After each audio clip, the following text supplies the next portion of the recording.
Всем привет!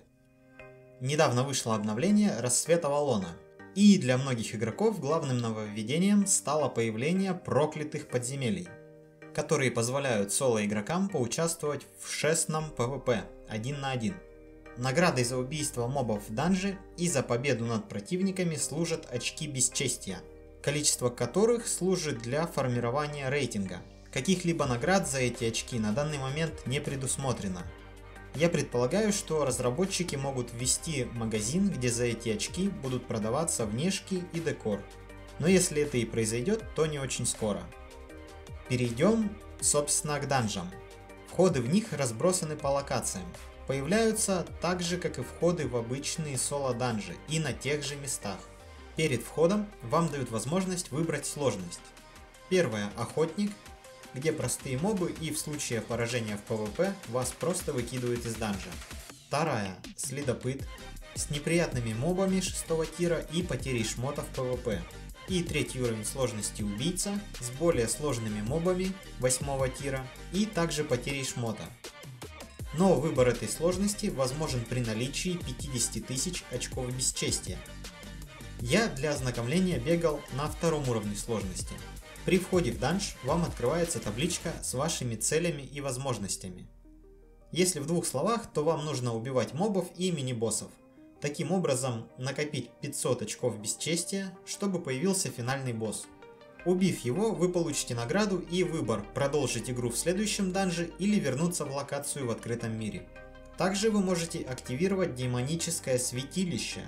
Это повысит вероятность того, что в ваш данж забросит другого игрока, либо вы сами сможете вторгнуться в чей-либо данж. Данж представляет собой прямоугольный лабиринт с несколькими тупиками. На карте отображаются мобы. Перекресток без мобов и ловушек – место появления финального босса. В данже есть мобы разного рода, активируемые ловушки и неактивируемые ловушки. Неактивируемые ловушки невозможно уничтожить или как-то повлиять на тайминги их активации. Они есть двух видов. Это пустотные изрыгатели, похожие на сундуки-ловушки в морганских данжах. Пустотные изрыгатели, шикарное название, выпускают каждые несколько секунд шар из сноп пламени.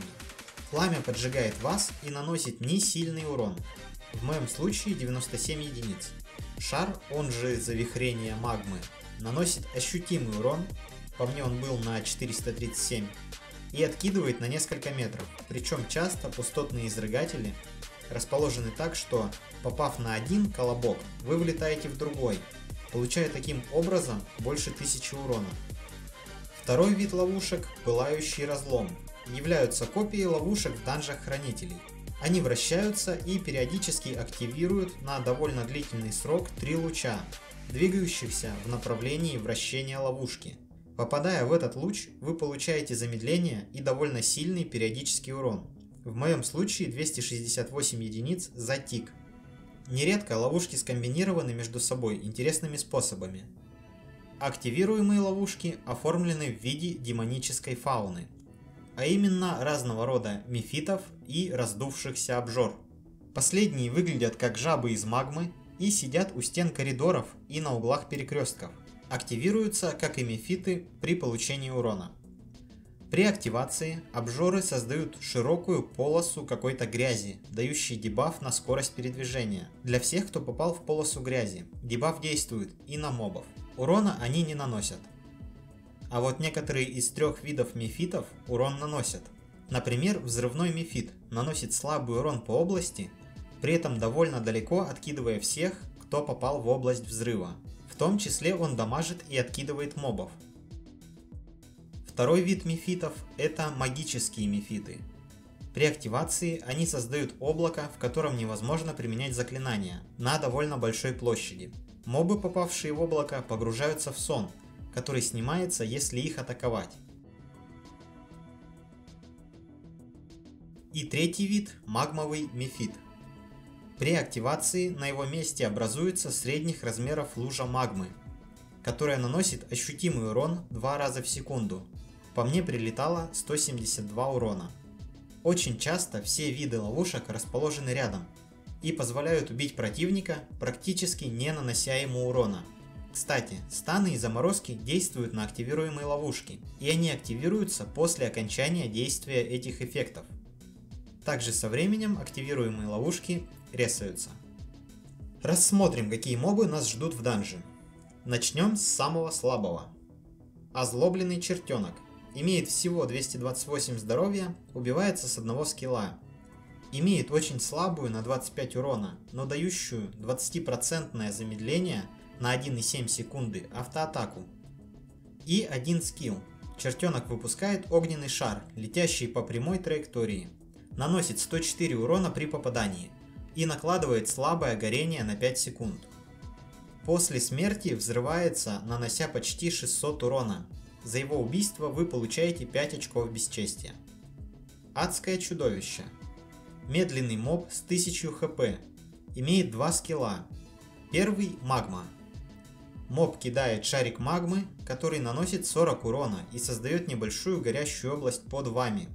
Вы получаете 53 урона каждые полсекунды, находясь в этой области. Второй скилл – это серия выстрелов по прямой. При попадании один выстрел снимает 200 единиц здоровья. Точно такой же скилл есть у арбалетчиков в данжах еретиков. За убийство этого моба мы получаем 15 очков бесчестия. Демонический работорговец. Также имеет 1000 здоровья, очень медленно двигается, стоит, как правило, у одной из стен коридора.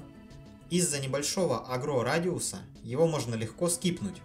Автоатакой бьет на 73 хп. Имеет два неприятных скилла. Разрушение.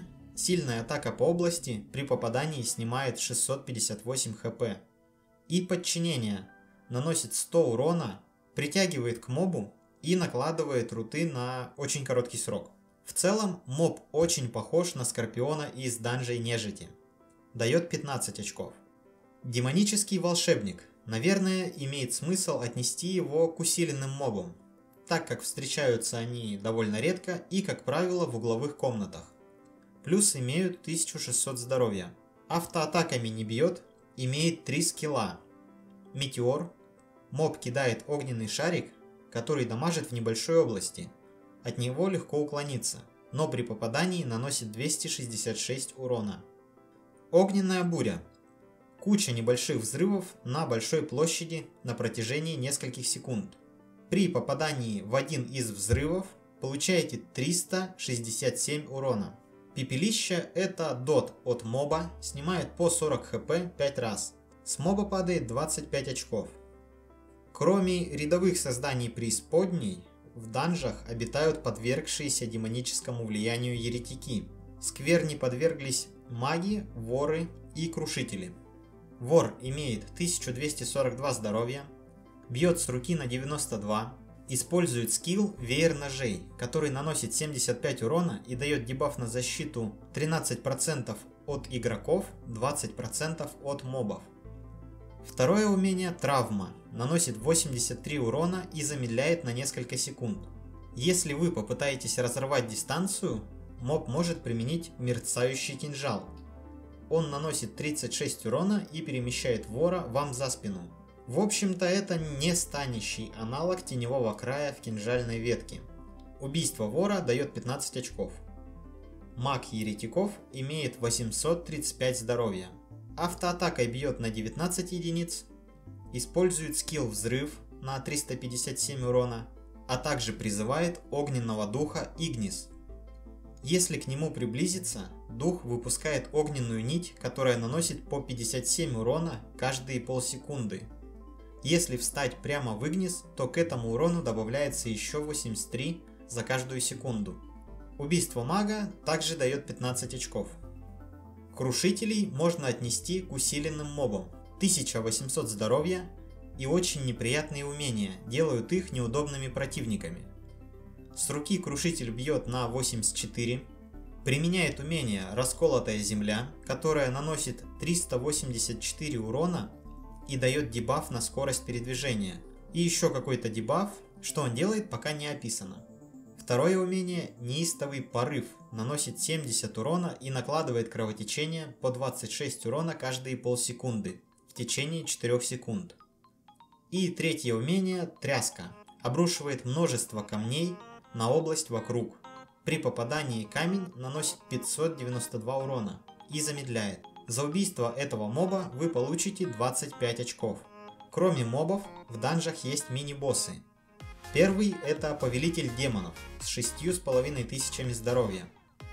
Повелитель Демонов бьет автоатакой по 100 урона, использует умение «Сокрушающая мощь» по небольшой области.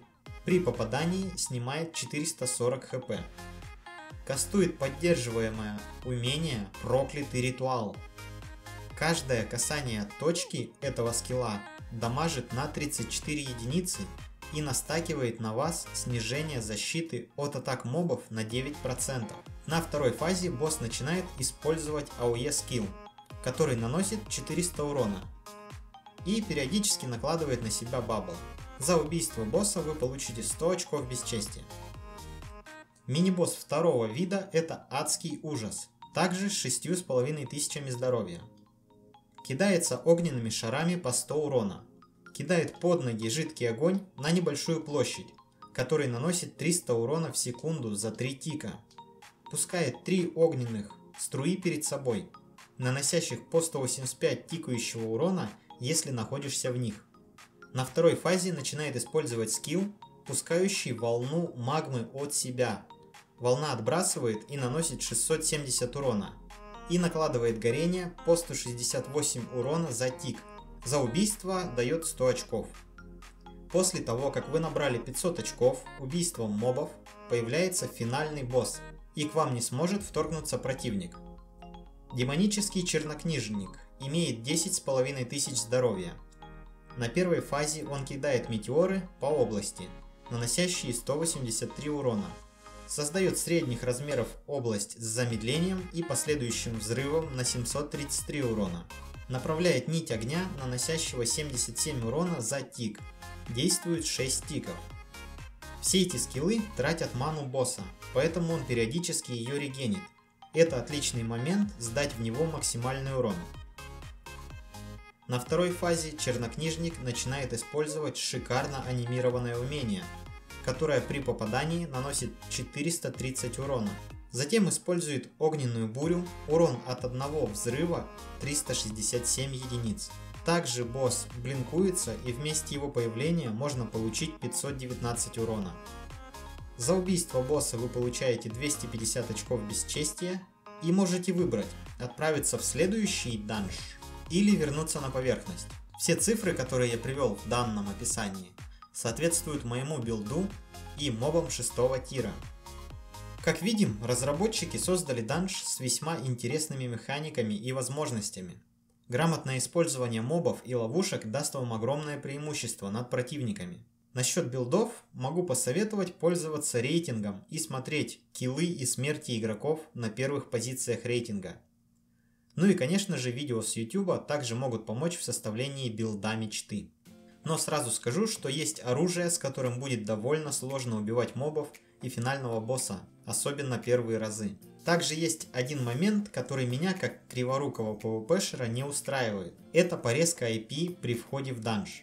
Криворукость можно компенсировать либо дорогими вещами, либо выкачанными мастерками, а лучше и тем и другим.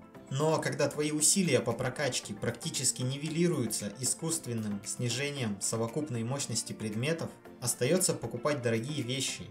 И ребята в топе, как мы видим, одеваются крайне богато. Поэтому я для себя решил нафармить необходимое для походов в Т8 данжи количество очков просто на мобах. И на этом оставить этот контент ребятам, кому интересно выдумывать билды и контрбилды, основанные на 4 видах оружия. Чтобы проще и быстрее было фармить мобов, посоветую перед входом в данж использовать еду на реген, затем экипировать боевую еду и только после этого идти в данж, так как внутри сменить еду, как и вещи, нет возможности. На этом я рассказал все, о чем хотел поведать в данном видео. Всем спасибо, кто посмотрел. Ставьте лайки, пишите, что думаете о данжах и мете. Подписывайтесь на канал. Присоединяйтесь к нашему дискорду. И кто ищет компанию для игры без напряга и обязательств, вступайте во вновь созданную гильдию. Всем пока!